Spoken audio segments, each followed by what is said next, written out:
ஹரி சாப்பிட போகிறாங்க. சாதம் எடுத்து வச்சுட்டு மீன் பொரிச்சேங்க. நான் மத்தியானமே மீன் பொரிச்சு கொடுக்கலையே, இப்போ மீன் பொரிச்சிட்டேன். நீ சீக்கிரமே சாப்பாடு கொடுத்து தூங்க வைக்க போகிறீங்க. மழை பெஞ்சிக்கிட்டே இருக்குது. அது சீக்கிரம் தூங்கிடும். அப்போதே அவனு கண்ணில் தூக்கம் வந்தாச்சு. சரி சாப்பாடு கொடுத்தா தூங்கிடுவான்ல. புது ட்ரெஸ் காமி. அடித்தட்டு காமிப்பான் பாருங்க. சூப்பராக இருக்குது தங்கம்மா. என் பிள்ளைக்கு எது போட்டாலும் அழகாக இருக்கும். 2-3 ட்ரெஸ் எடுத்தேங்க. அது குட் நைட் சொல்லிடு. குட் நைட் பாய் சொல்லிடுங்க. காலைல சீக்கிரம் எந்திரிக்கணும். நல்லா தூங்க போகிறேன்னு சொல்லிடுங்க. பார்க்க பாரு பேர் இந்த சைடு பாரு. மழை பெய்யுதுங்க வெளியில். அங்கேருந்து மழை பயங்கரமாக பெய்யுது.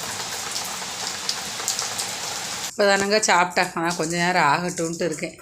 அப்புறம் தூங்க வைக்கணும். மணி 8 கூட ஆகலைங்க. ஹரீஷ் குட்டி நிமிந்து பாரு. ஓஹோ டே